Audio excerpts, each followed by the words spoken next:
Panoorin na pala natin si ano, si Manong. Baka makakuha tayo ng diskarte kung paano mapapagpilis ang trabaho natin. Ayan o. Tawag dyan flooring. Ano siya flooring ano? Alat dry eh. Oh.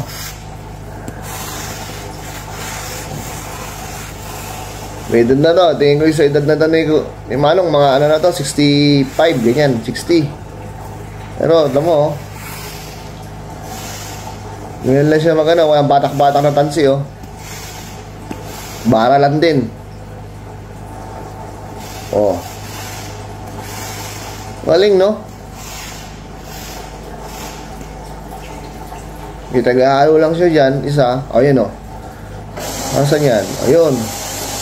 Ayun, mga pinapakinis o. Galing no? Galing ng technique nila no? Ito, mabilis ang trabaho. O. Diba? Galing. Ito pang pakyawan talaga.